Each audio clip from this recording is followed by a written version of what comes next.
Halo kawan-kawan semua, kembali lagi bersama saya di channel Investor Logis. Kali ini saya akan coba membahas tentang bursa kita yang kebakaran hari ini ya. Untuk kawan-kawan yang belum subscribe, silakan di-subscribe dulu. Oke, kita langsung aja. Nah, ini bursa kita ya, IHSG kita per hari ini turun 1,83%. IHSG kita di 6.485 di 27 Februari 2025. Secara year to date, IHSG sudah turun minus 8,40%. Nah, kenapa IHSG kita minus? Karena sentimennya negatif terus ya. Buka pintu awal 2025, halo 2025, langsung disambut korupsi PT Timah, Harvey Mois. Langsung bulan Februari masuk korupsi Pertamina. Jumlahnya pun nggak main-main, ratusan triliun. Jadi, kau nggak perlu pengetahuan ekonomi yang luas banget gitu, arahkan ke sini matematikanya gini, angkanya gini, nggak perlu ya. Logika aja, sederhana ya. Kau mau nggak invest di negara yang banyak koruptornya, pencurinya? Kau nggak mau ya, udah pasti kau nggak mau. Sekarang gini, misalnya ya, aku orang investor, punya uang 1.000 triliun. Aku mau invest di bursa Asia. Logikanya ngapain aku masukin ke IHSG? Orang IHSG-nya turun terus kok indeksnya, pejabatnya koruptor kok, beritanya sentimennya negatif terus kok, ngapain? Mending aku ke Nikkei atau ke Shanghai atau aku ke Hang Seng, ngapain? Ke indeks Indonesia IHSG, ngapain? Secara logika dasar aja, nggak ada investor itu kawan-kawan ya, paling anti sama koruptor. Kenapa? Karena kalau udah ada koruptor di perusahaan yang dia invest kayak di negara yang dia invest kayak, orang malas karena nggak jelas pasti pengelolaannya. Uangnya bakal dikorup, timbullah skeptisisme, investor kabur, ISG-nya jeblok. Itulah alur ceritanya. Kenapa ISG jeblok? Kenapa portofoliomu merah, terbakar?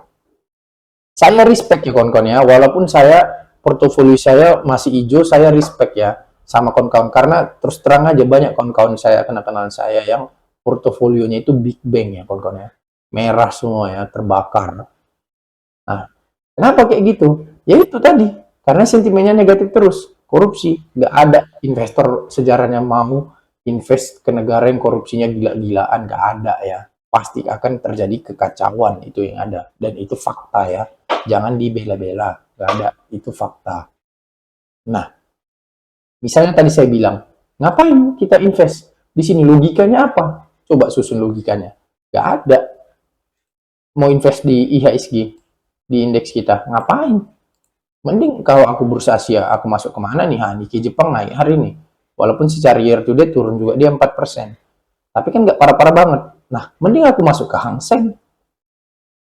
Aku beli aja indeksnya, udah cuan kok. Nah, secara year to date Hang Seng naik 18,24%, uang 1.000 triliun, kalau untung 10%, 100 triliun, 18% berarti 180 triliun. Udah, aku tidur nih, tidur. Kalau aku ada 1.000 triliun, aku tidur nih. Beli indeks Hang Seng, tidur. Udah, dapat uang 180 triliun dalam 2 bulan. Ngapain masuk ke IHSG? Apa logikanya? Udah IHSG-nya jeblok, pejabatnya korup, beritanya negatif terus. Ngapain orang masuk? Mending keluar lah. Yang udah terlanjur masuk. Kan gitu logikanya. Kacau. Nah, jadi gini kawan-kawan ya, ini ekspresi kekesalan saya aja ya. Lihat baca-baca berita yang viral atau gitu ya. Ekspresi kekesalan saya aja. Karena gini, kalau beritanya kayak gitu, walaupun Pertamina yang korupsi, itu bahkan bukan berdampak ke Pertamina aja, ke semua ya kawan-kawan ya. Kalau indeks merah itu artinya semua merasakan merah ya. Nah, jadi sebetulnya secara ilmu sahamnya, kalian itu atau kita itu lebih cocok beli saham itu pas IHSG-nya merah sebetulnya. Itu ilmu sahamnya. Pada saat turun, buy. Ya kan? Buy and weakness and sell and goodness and you will get rich. Kan itu dibilang Pak Rocking Hong. Nah, cuman ini sentimen negatifnya beda. Kalau sentimen negatifnya tadi kayak COVID itu kan penyakit ya. Satu dunia merasakan ekonomi memang betul gak jalan. Ini korupsi, bos. Yang lain hijau, kita merah. Ngapain kita ini? Korupsi. Itulah salah satu penyakit bangsa ini yang susah kali diobati. Koruptornya banyak kali. Ya kan? Orang mana mau invest di negara yang banyak koruptor? Ngapain? Mending dia ke Singapura. Mending dia invest di Swiss. Ngapain di Indonesia? Kan gitu.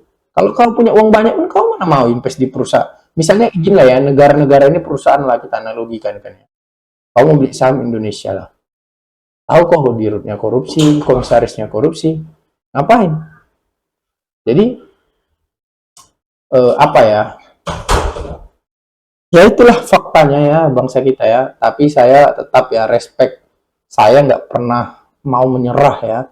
Saya tetap membantu lewat channel saya ini. Nah, kenapa indeks saham kita juga gampang goyah kalau asing keluar? Karena investor yang melek keuangan di Indonesia ini masih sedikit banget. Di Asia itu kita termasuk yang terbawah jumlah investornya. Buka aja data KSEI, Custodian Central Effect Indonesia. Berapa investor di Indonesia ini baru? Bandingkan dengan jumlah penduduknya. Masih 4% saya kira. Saya baca kemarin single identification-nya itu masih sekitar 13 atau 14 juta. Nah, dari total jumlah seluruh penduduk kita berapa persen aja itu? 10% nggak nyampe. Karena kalau 280 juta, 10% 28 juta. Kalau 14 juta, 5%. 14 juta single identification, iya kalau satu orang satu single identification. Rupanya satu punya 5, punya 10, atau keluarganya, atau keluarga owner.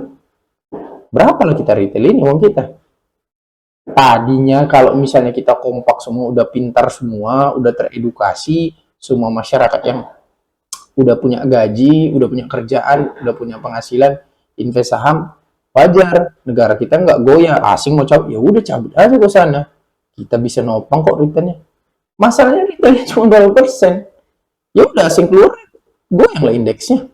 Logika dasar aja. Ngapain kita capek ribet-ribet ngitung? Itu aja logikanya. Kan gitu. Ya udahlah. Untuk kawan-kawan yang pegang big bank, saya respect. Tapi yang saya bisa hanya ucapkan sabar ya, sabar. Kalau ada uang ya pelan-pelan buyback lah. Nunggu-nunggu perusahaannya lama banget, RUPS-nya jadi undur. Ya udah kalian aja sendiri yang buyback pelan-pelan. Timbulin aja sentimen positif ya. Saya bakal dukung itu. Sentimen positif kita kasih ke BUMN kita. Kita bantu walaupun kita capek juga sebenarnya. Ya udah. Itu aja kawan-kawan ya. Semoga video ini dapat membantu dan menenangkan kalian ya. Sabar ya kawan-kawan ya. Tetap ilmu dalam saham itu buy on weakness and sell in good ness and you will get rich. Itu aja ya kawan-kawan ya. Belilah ketika bursa hancur, jualah ketika bursa damai dan tentram. Itu aja ya kawan-kawan ya. Itu aja yang bisa saya sampaikan. Tapi dari mana juga uang masyarakat mau beli lagi?